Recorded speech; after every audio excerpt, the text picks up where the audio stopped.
இந்தியாவை சிலர் கோலனைஸ் பண்ணியிருக்கிறார்கள், ஆட்சி புரிந்திருக்கிறார்கள். ஆனால் பிரிட்டிஷை போல இந்தியாவை சுரண்டினவர்கள் யாரும் இல்லை. இந்தியாவின் வளங்களை சுரண்டினவர்கள் பிரிட்டிஷ் வியாபாரிகளா, பிரிட்டிஷ் கிறிஸ்தவர்களா? காலகாலமாக ஒரு பொய்யை 100 முறை சொல்லும் பொழுது ஒரு நாளில் அந்த பொய்யை வருகிற ஜெனரேஷன் உண்மை என்று நம்பி விடுவார்கள். அப்படியாகத்தான் இந்தியாவை சுரண்டினவர்கள், எதிர்த்து கேள்வி கேட்டவர்களை நெருக்கி நசுக்கி ஜெயிலில் போட்டு சிலரை கொலை செய்தவர்கள் பிரிட்டிஷ் வியாபாரிகளா அல்லது பிரிட்டிஷ் கிறிஸ்தவர்களா என்று இப்பொழுது இந்த பதிவில் நாம் பார்க்க போகிறோம். வாருங்கள் பார்ப்போம்.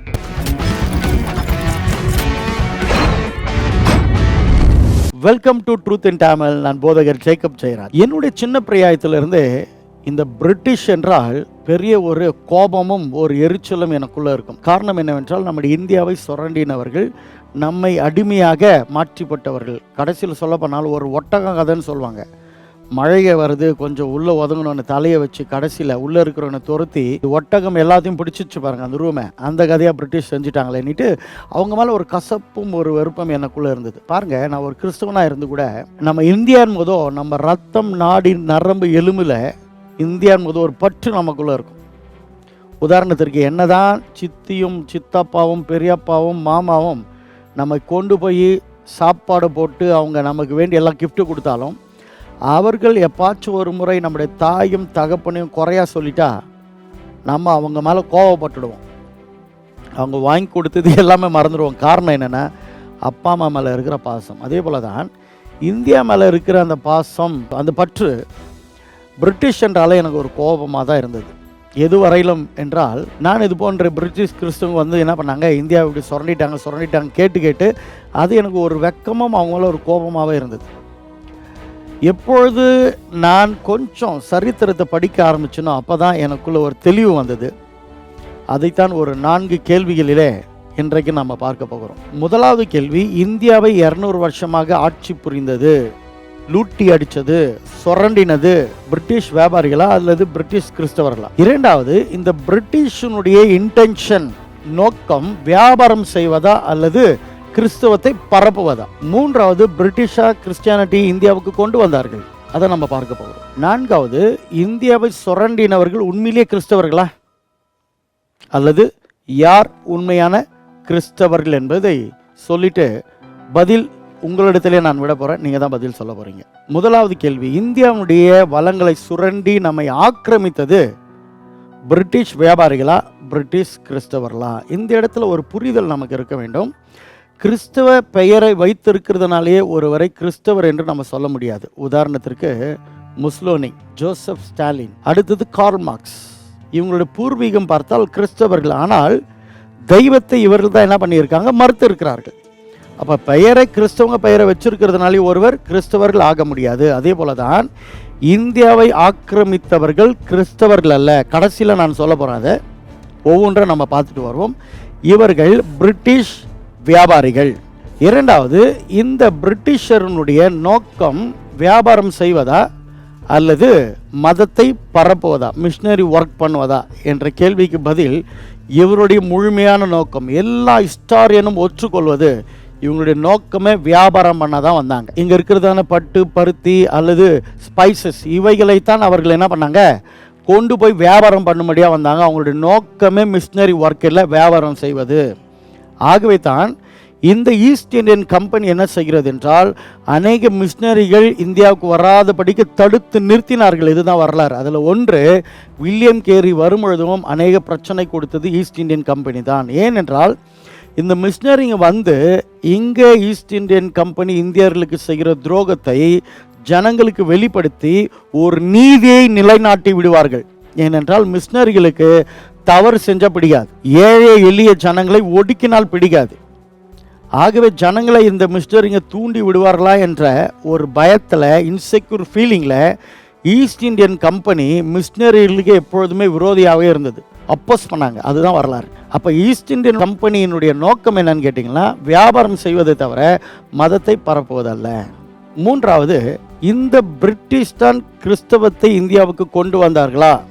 இதுதான் கேள்வி. ஏனென்றால் பிரிட்டிஷ் தான் கிறிஸ்டியானிட்டி இந்தியாவுக்கு கொண்டு வந்தாங்கன்னா அநேகருடைய ஒரு அபிப்பிராயம் கேட்டு கேட்டு கேட்டு என்ன பண்ணிட்டாங்கன்னா எல்லாருடைய மனசில் அது ஆயிடுச்சு. அது உண்மை கிடையாது. அதுதான் நான் சொல்கிறேன், ஒரு பொய்யை 100 முறை சொல்லும் போது ஒரு நாள் அந்த பொய் அடுத்த ஜென்ரேஷன் உண்மை நம்பிடுவாங்க. கிறிஸ்தவம் இப்பொழுது இந்தியாவுக்கு வந்தது. உலகத்தில் இருக்கிற த எமனன்ட் ஹிஸ்டாரியன்ஸ் எல்லாமே ஒத்துக்குவாங்க, கிறிஸ்தவம் எப்பொழுது தோன்றினதோ எருசலேமில் அந்த நூற்றாண்டிலிருந்தே கிறிஸ்தவம் இந்தியாவிலும் இருக்கிறது. உதாரணத்திற்கு சில புத்தகங்கள் எழுதப்பட்டு இருக்கிறது. அதாவது தாமஸ் என்பவர் AD 52 இந்தியாவுக்கு வந்து ஊழியம் பண்ணதாக. உதாரணத்துக்கு எப்ராம் என்ற சர்ச் ஃபாதர் எழுதியிருக்காரு இதை. அடுத்து ஜெரோம் எழுதியிருக்கிறாரு. அடுத்தது கிரெகரி என்பவர் எழுதியிருக்கிறாரு. இன்னும் சில ஹிஸ்டாரியன் இசுபியஸ், ஆரியன், இவங்கெல்லாம் இவர் வந்து இந்தியாவில் ஊழியம் செய்ததாக எழுதியிருக்கிறாங்க. 4th century ஒரு பாடலை இப்படியாக இருக்கிறது ரோமாபுரியில். என்னென்னா, இங்கே வந்து இந்தியாவில் தாமஸ் ஊழியம் பண்ணினதாக எப்ராயிம் என்கிறதான் இன்னொரு பாடல் எழுதுகிறவர் அநேக பாடல்களை இது எழுதினதாக இன்னும் அதனோட ரெக்கார்டு இருக்குது. அப்படி பார்க்கும்போது சில ஏன்ஷியன்ட் டாக்குமெண்ட் தாமஸ் இந்தியாவில் வந்து ஊழியம் செய்ததாக இருக்கிறது. அடுத்தபடியாக 4th century தாமஸ் ஆஃப் கேனா அவங்க வந்து 72 குடும்பத்தோடவும் ஒரு பிஷப்போடவும் இந்தியாவுக்கு வந்து அவர்கள் இங்கே செட்டில் ஆகிட்டு அவங்க தான் ஞானையா என்கிறதான ஒரு கிறிஸ்டியன் கம்யூனிட்டி இன்னும் கூட கேரளாவில் இருக்குதுன்னு நினைக்கிறேன். அவர்கள் என்ன பண்ணாங்க, உண்டாக்கினார்கள். அப்போ வந்து கிறிஸ்டியானிட்டி இங்கே இருக்குது. 9th century 2 பிஷப்புங்க, பர்ஷியன் பிஷப்னு அவங்க ஒரு கூட்டத்தோடு இந்தியாவுக்கு வந்து செட்டில் ஆகியிருக்காங்க. இங்கே சபைகளெல்லாம் அவர்கள் வச்சுட்டு தேவனை ஆராதித்து கொண்டு வந்துருக்காங்க. அதாவது கிறிஸ்தவம் எப்பொழுது எருசலேமில் தோன்றுச்சோ அதே நூற்றாண்டு இந்தியாவிலும் கிறிஸ்தவம் என்பது தோன்றிவிட்டது என்று ஆல்மோஸ்ட் எல்லா ஹிஸ்டரியிலும் இதை ஏற்றுக்கொள்கிறார்கள். அப்போ பிரிட்டிஷ் வரும்போது கிறிஸ்டியானிட்டி வரல, அதற்கு முன்னாடியிலேருந்து கிறிஸ்டியானிட்டி இந்தியாவில் இருக்கிறது. அதற்கு வேண்டிய எவிடன்ஸ் இயர் அண்ட் தேர் நமக்கு காணத்தான் செய்கிறது. 4வதாக, இந்தியாவை கொள்ளையடித்தவர்கள் உண்மையிலேயே கிறிஸ்தவர்களா? ஏனென்றால் அநேகருடைய மனசில் அது பதிஞ்சிட்டு இருக்கு, கிறிஸ்தவங்க இந்தியா வந்து கொள்ளாடிச்சாங்கன்னு. அதற்கு தான் இப்போ பதில் நான் சொல்ல போகிறேன். இந்தியாவை லூட்டி அடித்த அந்த கொடுமையான பிரிட்டிஷர் கிறிஸ்தவர்களா அல்லது யார் உண்மையான கிறிஸ்தவர்கள்? இதை ஆன்சர் உங்கள் கையில் நான் விட போகிறேன். கவனிங்க, உண்மையான கிறிஸ்தவர்கள் யார்? உண்மையான கிறிஸ்தவர்கள் என்றால் இயேசு கிறிஸ்துவனுடைய போதனையை ஃபாலோ பண்ணுறவங்க. உதாரணத்திற்கு உண்மையான புத்திஸ்ட் யார்? புத்தருடைய டீச்சிங்கை ஃபாலோ பண்ணுறவங்க. அல்லது உண்மையான முகமதிய நண்பர்கள் யார்? ஹோலி குரானையும் Muhammad peace be upon him அவருடைய டீச்சிங்கை ஃபாலோ பண்ணுறவங்க. இல்லாவிட்டால் அவர்களை ஏற்றுக்கொள்ள முடியாது. அதே போல் உண்மையான கிறிஸ்தவர்கள் யார்? இயேசு கிறிஸ்துவனுடைய டீச்சிங்கை ஃபாலோ பண்ணுறவங்க தான் உண்மையான கிறிஸ்தவர்கள். அவங்கள தான் டிசைப்பிள் என்று எழுதப்பட்டிருக்கு. அப்போ இயேசு கிறிஸ்துவனுடைய டீச்சிங் என்ன? மற்ற நாட்டை போய் கொள்ளடி, அவங்கக்கிட்ட இருக்கிறதெல்லாம் திருடிடு, அவங்களுடைய பலவீனத்தை பயன்படுத்தி நீ அவங்கள நசுக்கி நீ ஆளு, ஜனங்களை அப்ரெஸ் பண்ணு. இது இயேசு கிறிஸ்துவனுடைய டீச்சிங்கா? ஆண்டவராகிய இயேசு கிறிஸ்துவனுடைய டீச்சிங் என்ன?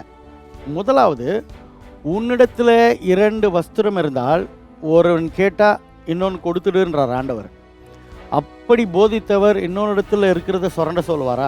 2வது, பைபிள் இஸ் வெரி கிளியர், வேதத்தில் தெளிவாக இருக்குது, மற்றவருடைய பொருளை என்ன பண்ணக்கூடாது, இச்சிக்க கூடாது, ஆசையப்படக்கூடாதுன்னு தான் எழுதப்பட்டு இருக்கு. 3வது, ஆண்டவராகிய இயேசு கிறிஸ்துவனுடைய டீச்சிங் என்னன்னு கேட்டிங்கன்னா, மற்றவர்கள் உனக்கு என்ன செய்ய நீ விரும்புகிறாயோ முதலாவது நீ மற்றவங்களுக்கு அதை செய். அப்படி போதித்த ஆண்டவராகிய இயேசு கிறிஸ்துவனுடைய வழியில் நடந்தவர்களா பிரிட்டிஷர்? இல்லை. 4வது, ஒரு பெரிய பணக்காரன் இயேசுவை பின்பற்ற விரும்புகிறான். அவன் கேட்குறான், உண்மை நான் பின்பற்றுகிறேன், இந்த சீடர்களை போல் உங்கள் பின்னாடியாக நான் வரேன்னுட்டு. அப்போ ஆண்டவர் சொல்கிறார், வாப்பா ரொம்ப நல்லது தான், ஆனால் ஒரு காரியம், நீ அப்படி வரணும்னா உனக்கு இருக்கிற சொத்தெல்லாம் விற்றுட்டு ஏழைகளுக்கு கொடுத்துட்டு பிறகு என்னை பின்பற்றி வா அப்படின்றார் ஆண்டவர். அப்போ என்ன சொல்ல வருகிறார்? ஏழைகளை லூட்டி அடிக்கிறவன் என்னை பின்பற்ற முடியாது என்று ஆண்டவர் சொல்லுகிறார். அவங்க பரலோகத்துக்கு கூட போக முடியாதுன்னு வேதத்தில் எழுதப்பட்டிருக்கு. 5வது, ஆண்டவராகிய இயேசு கிறிஸ்துவனுடைய மிகப்பெரிய போதனை என்னவென்றால், அநேக தலைவர்களையும் கவர்ந்தது, உன்னை நீ நேசிக்கிறது போலவே பிறனிடத்திலும் அன்பு கூறுவாயாக.